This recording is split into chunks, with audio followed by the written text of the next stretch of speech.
So following that, really excellent discussion about the challenges facing the UK and beyond and the critical role which, of course, air and space power can play in solving them, there actually can be few leaders in the world today more qualified to provide an air and space power overview of deterrence, interoperability and integration than our Chief of the Air Staff, Air Chief Marshal, Sir Rich Knighton. So please do give him a warm round of applause.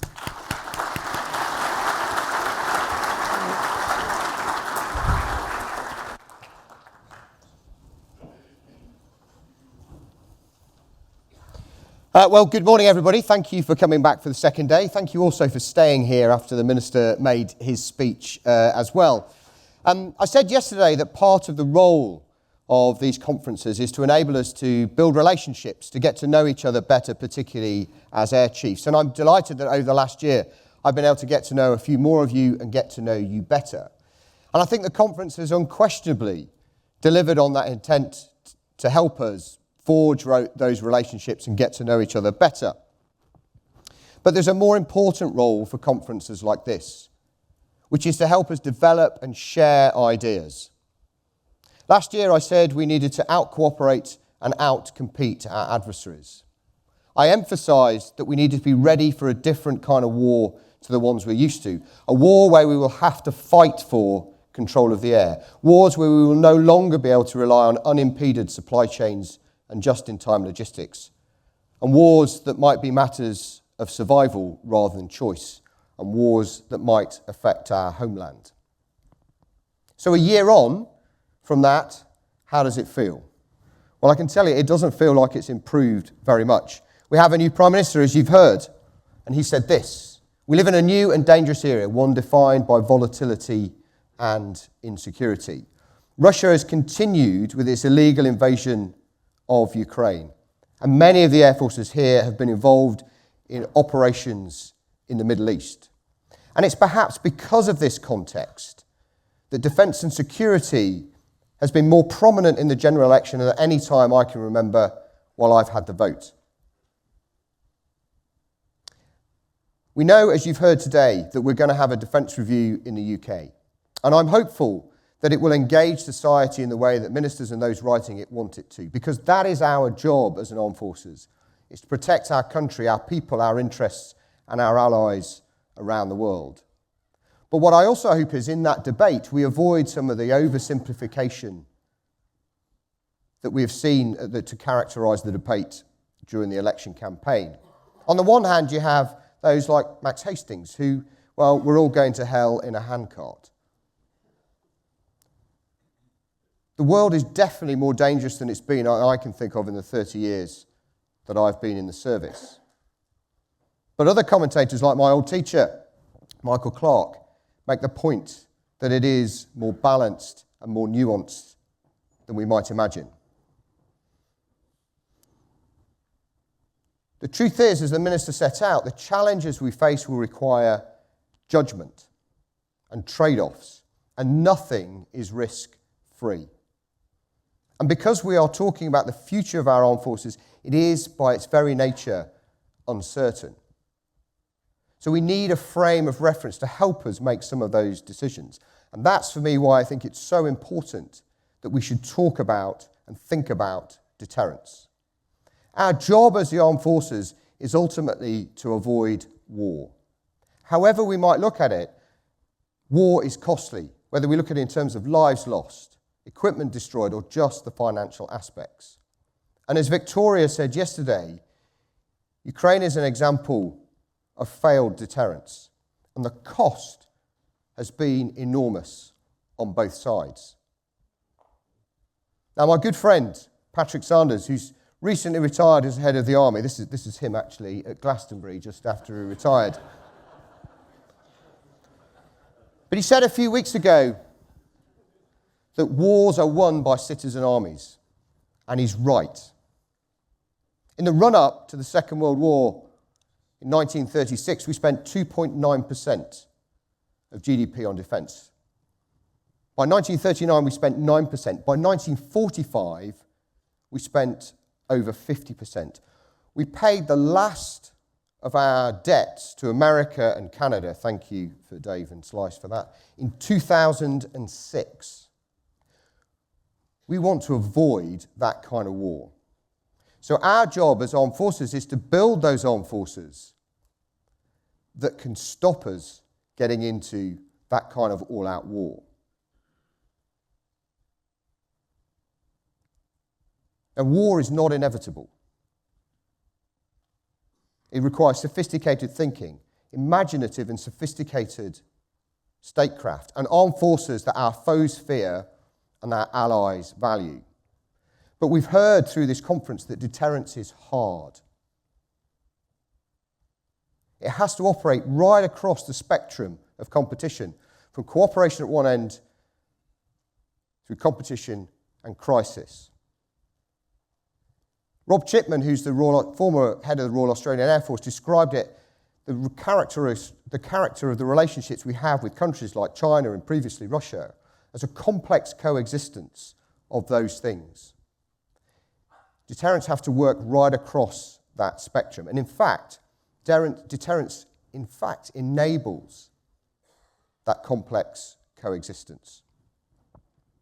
Now, we've heard that deterrence requires us to affect the minds of our adversaries. We've been treated to some great theory about the importance of the psychology and understanding what our adversaries value and what they fear.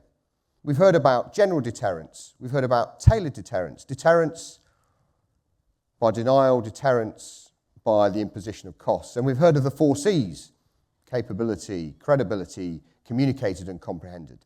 These are all difficult things to get our minds around. So while yesterday General Saltzman treated us to 2,000 years of history and the writings of Thucydides, I'm going to use a different tool to try to explain some elements of it. And there's a bit of audience participation here, which is some animal videos from the internet.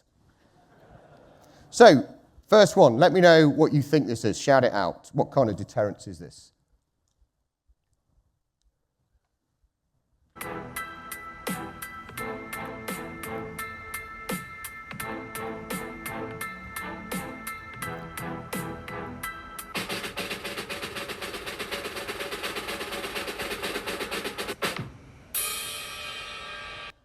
Anybody? Denial, very good. What about this one? Oh, stop. No, thank you. I already set my makeup. That's enough setting spray. Nope, I'm good. All right, it's a bit smudged. Thank you, I'm leaving. Goodbye. That one? Compellence, yeah. Or deterrence by imposition of cost. We don't say punishment anymore.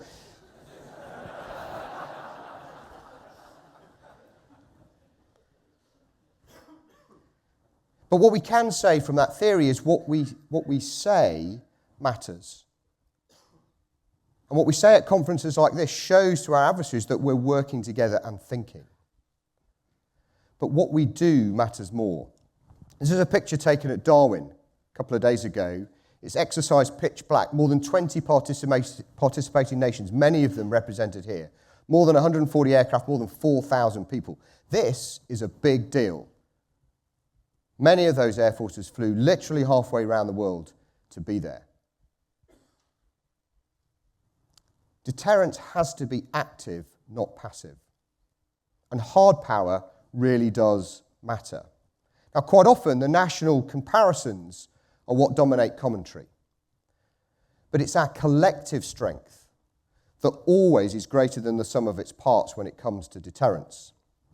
Many of us in this room are part of the greatest military alliance in history, NATO. And when we look at the comparison between Russian capability and NATO capability, the picture's pretty impressive. Even when you remove our North American colleagues, it's still pretty impressive. But this is only impressive if you can join it up and make it work together. And those high-level comparisons can hide weaknesses and gaps that can undermine the deterrent effect. And General Jim Scorch Hecker, you've got to love those American fighter pilots. Scorch is in the room somewhere. Scorch is the commander of the air component for NATO. And he has brilliantly brought clarity to the areas that we need to focus on as air forces to ensure that we enhance the deterrent effect. The first of these starts with command and control. Last year, I introduced the conference to our new air operating concept, where we were channeling the loud, profane, but brilliant John Boyd's thinking to deliver operational advantage through decision superiority, to make faster, better decisions, to do, as the Minister said, it is all-domain warfare, and if we can, to do it internationally. But even if we get that C2 right, we also have to recognise that we're going to have to fight for and win control of the air. Or as Jim would put it, we have to counter the anti-access area denial capabilities of our adversaries. And I'm certain that Justin will have talked about this yesterday. But we also have to make ourselves a harder target. The communique from the NATO summit in Washington talks specifically about integrated air and missile defence. That is a subject of a keynote all by itself. And there's much talk, as you've heard from the Minister, in national capitals about investment in integrated air and missile defence. But for me, this starts with having to be international by design. And it has to be integrated across multiple domains to work. And we must acknowledge that we can't protect everything all of the time. We cannot afford an Iron Dome for Europe. So as part of making ourselves a harder target, we have to enhance our operational agility through the implementation of agile combat employment, where our air forces move their assets around a battle space more rapidly than the intelligence and targeting cycle of our adversaries. So these then are the 4 areas, supported by information sharing, that Jim points out are the things that we as NATO air forces need to do to enhance our deterrent effect. And with 23 nations now committing to spend 2% of GDP or more on defence, we have the opportunity to get after some of these things. But deterrence has to work every day. And we have to be able to deter with what we've got today. If we take the UK, in many ways we're in an enviable position. We have the most modern kit that we've had throughout our history. But we're at danger of what Rob Chipman described as capability stagflation, alongside our other allies as well, where we view the capabilities we have as sufficient for the challenges we face today. And the hollowness that the Minister and our Defence Secretary has talked about in terms of our workforce and our stockpiles risks us not having the Air Force and Space Force that our country needs at a time when it needs it more than it has done for some time. Fixing that, for me, as a priority, starts with our people. And it's surprising when I talk to my colleagues from across the world how similar our challenges are. And things are getting better for most of us, but it's going to take time and constant effort and focus. But it's more than just about people. For the last 25 years, we have focused on efficiency, leaning our systems, and an inexorable drive for greater levels of assurance. And for those of you here last year, you'll recognise this picture. You'll explain it to everybody else. But that system isn't delivering what we need of it and the pace of change that we require today.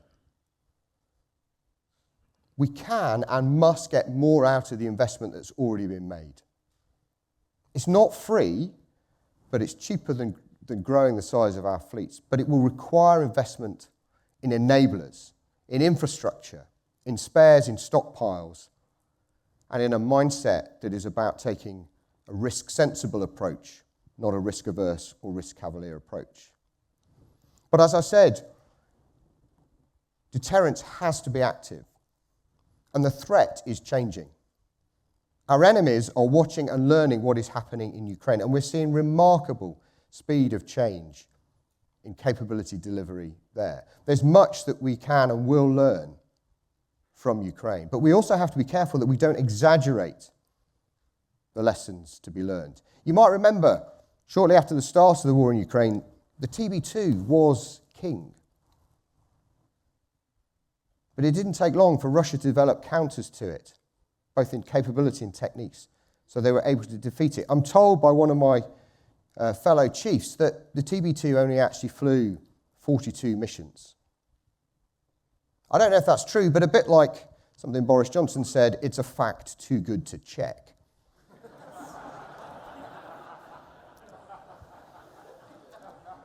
But let me be clear. Let me be clear that autonomous systems, drones, are going to form a fundamental part of our future force structure, and that will solve some of our problems around mass, around survivability and lethality. But it doesn't mean we should throw away all of our modern equipment and imagine we're going to replace it all with cheap drones. The success of Storm Shadow and Scalp missions in Crimea has at its heart the investment that was made in the high technology, the missiles, a number of years ago. It's when we add the layered effects and coupled effects of modern technology and cheaper equipment that you deliver the effect. So I think the future is going to be a mix, a high-low mix, if you like. For our part in the UK, we recently published our Autonomous Collaborative Platform Strategy, ACPs, that describes how we will develop that technology, that capability, and how it will help enhance our lethality and survivability of the platforms that we have today. And for our part, we are committed to delivering a usable, operationally useful capability by the end of this financial year. So no pressure to my director capability, who's assured me we're going to do that. And this brings me then neatly on to the last thing I want to talk about, which is industry.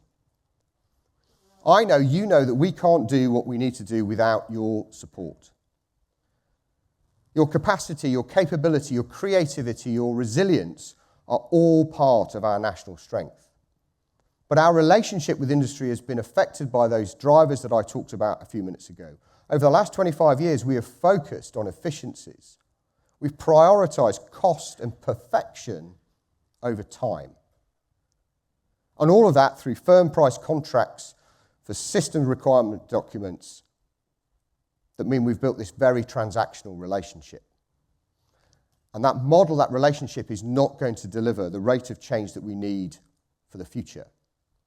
So that relationship needs to change. Now, we have to be careful in imagining that industry is some kind of monolithic block and one size fits all. It isn't. But it's easier to say and much harder to do. And so we have to be specific. And I think for me, that starts with opening up our architectures and systems and letting the best in the market play. Now, that's going to be uncomfortable for some of the primes. But if we don't do it, we won't be able to apply the best talent to our most significant problems. So on our side, in government, we need to find a route to higher returns on that investment that you might make to put the incentives in place. And those who imagine that the venture capitalist fairy is going to sprinkle money all over us are deluding themselves unless we can find a better route to higher returns. The other component I think that will characterize those future relationships will be partnerships between government and industry, where we'll try to solve specific problems and work on outcomes rather than delivering narrowly defined requirements documents. But our scrutineers in MOD and Treasury and Parliament need to recognise the inherent risk, but the benefit that comes from that. But we're doing it today. We're doing it in Ukraine with British industry, the Royal Air Force working alongside our Ukrainian colleagues to deliver remarkable rates of change. The challenge for us is how do we keep doing that when Ukraine wins and that money dries up? How do we retain that competitive element so we can build and make stuff and sell it from the UK, as the Minister said? And for industry, you're going to need to step up too. So Greg yesterday talked about productivity. So aerospace manufacturing, you might say that's a good story. Productivity's gone up. But maintenance, repair, and operations, which is the bit that's going to deliver more output that I described, productivity has fallen over the last decade. And you're also going to have to invest in your research and development. Again, the overall number for aerospace investment, research and development by companies looks pretty good. But look at the yellow line. Defense investment in the defence industry and R&D has declined massively over the last 20 years. I know these are numbers in the UK, and I don't know what it looks like in other nations, but this matters. So as we think about helping the government with their industrial strategy, it should be a focus on speed, on productivity and creativity that we prioritise, not those who lobby loudest. Let me finish by going back to where I started. Our job is to prevent war. We need to build armed forces that can stop that all-out war that I described from starting. That is not just the job of the armed forces. As we heard from Salty yesterday, it requires grand strategy, integration of all the levers of power. But hard power does matter. And if you want military capability that delivers choice, is highly reactive, denies the adversary the space to operate, can strike at what our foes fear and what they value, then air and space power can deliver it. And it's going to be a fundamental part of our deterrent capability going forward. And that's why we will be the front line of defence and our first responders. And my final point, we should remember that what we say matters, but what we do and what we do together matters even more. Thank you very much.